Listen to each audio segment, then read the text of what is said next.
Hi everyone, it's Dr. Ramani and welcome back to this YouTube channel on narcissism, narcissistic relationships, and healing from narcissistic relationships. You know, what we've got to remember is that when you're, and this is for relationships that you start as an adult, probably not so much your family relationships, but it's important to understand there's sort of two separate processes that happen in the narcissistic relationship, and that's why you'll learn that this idea of being able to detect red flags doesn't always help. So, I'm going to ask you a question to start here. What are the top 5 red flags that tell you you're getting into a narcissistic relationship? Go, put them in the chat. What are the top red flags? Well, I went on to ChatGPT and I asked ChatGPT, what are the top 5 red flags that you're getting into a narcissistic relationship? Here's what I got back. Number 1, self-centered behavior. Narcissistic people tend to prioritize their own needs and desires over those of others. They may constantly talk about themselves, interrupt you, or dominate conversations. Number 2 is lack of empathy. That narcissistic people often have difficulty understanding or empathizing with other people's feelings. They may seem indifferent or dismissive of your concerns or emotions. Number 3, grandiosity. Narcissistic people often have an inflated sense of their own self-importance and may exaggerate their achievements or talents. They may also believe that they are entitled to special treatment or recognition.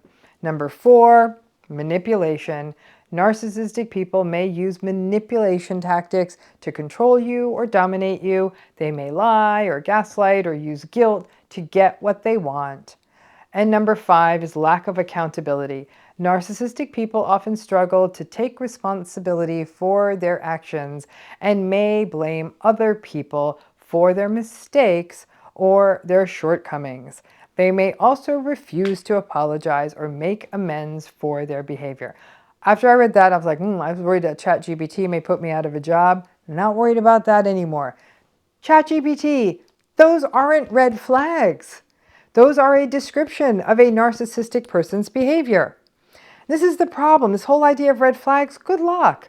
If you're on a first date or even a third date, are you really going to pick up those 5 things up? Maybe, probably not.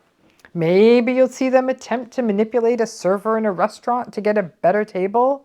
Maybe they'll bring their accountability, their lack of accountability game and their antagonistic game straight out the gate, but that's not the norm. The tricky bit of narcissism, and this is why red flags are a tough conversation, is that it's always the wolf in sheep's clothing. It's the charm and charisma covering a far more problematic interior. It's like one of those chocolates that looks so yummy on the outside and then you bite it and then inside it's like moldy bread, right? Not so good. You would be very sad if you bit that. Same thing. Now, red flag detection is, tell us, Dr. Ramani, tell us the 5 red flags, tell us the 3 red flags, 6 red flags. It all implies that it's so obvious, like a pushy salesperson. I guess that's obvious, or a person who's raging at a sales associate 5 minutes after you meet them. The challenge with making it about red flags is that many survivors then believe that they should have figured it out and seen it. And that is their foolishness and silliness and not being on top of it that resulted in this bad relationship, and that other people would have seen all of this sooner. That's what makes it narcissistic abuse, the not seeing it. The charm and the confidence and even the warmth and the friendliness that you see in the beginning all masks this and can mask it for a while.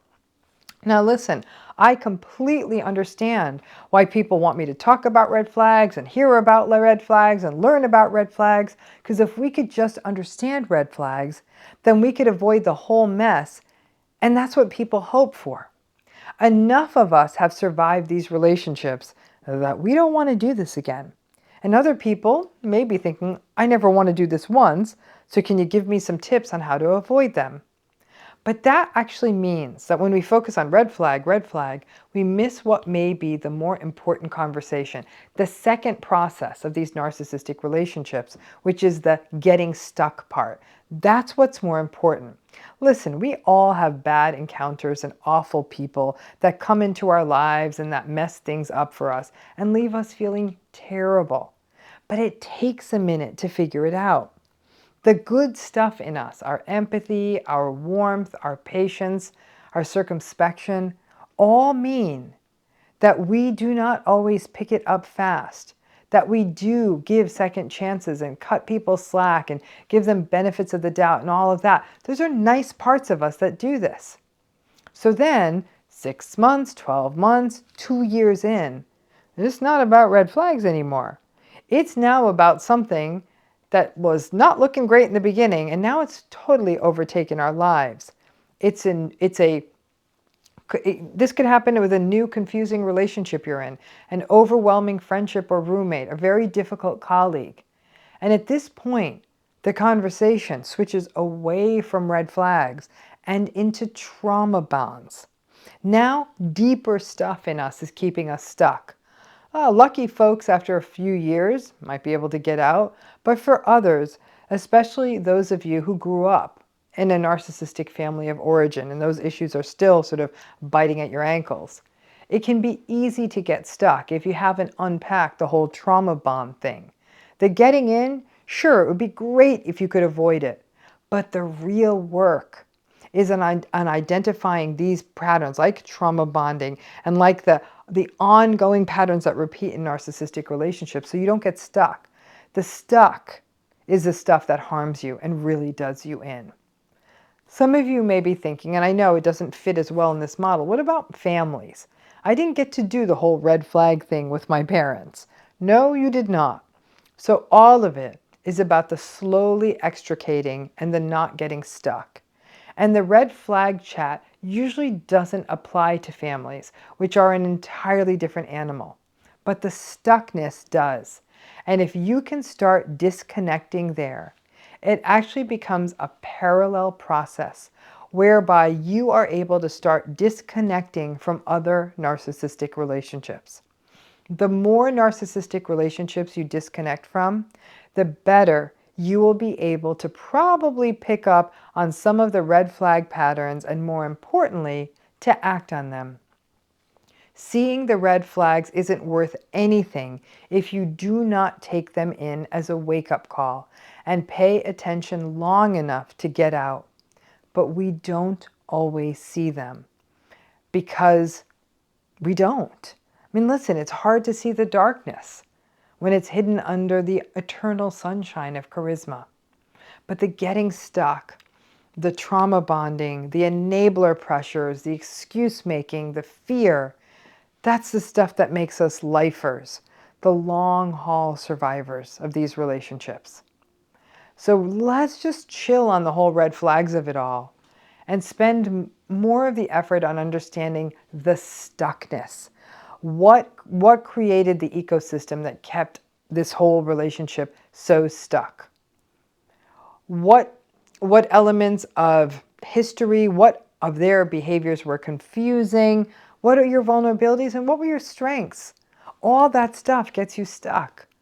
Because once you see it and get it, it's important because all of those dynamics are operating under the surface. That's the far bigger problem. Listen, it's pretty, I mean, if you meet a charming and charismatic narcissistic person, many of you are going to reflect on, you know, I don't think I saw this clearly for almost 2 years, but by 2 years, I was in. And then other bigger things are happening. I felt pressure to get married. I felt pressure to move in. I felt pressure to whatever. That a lot of investment has to happen before these patterns become clear. Yeah, I mean, some people might behave horribly on a first, second, third date or first, second time you meet them. Great. That's in a strange way. It's almost a gift. But people who are getting harmed by narcissistic abuse, it isn't the in-your-face stuff. It's the million little subtle things that happen that are often hard to articulate. That's what's causing harm to so many people. Thanks again.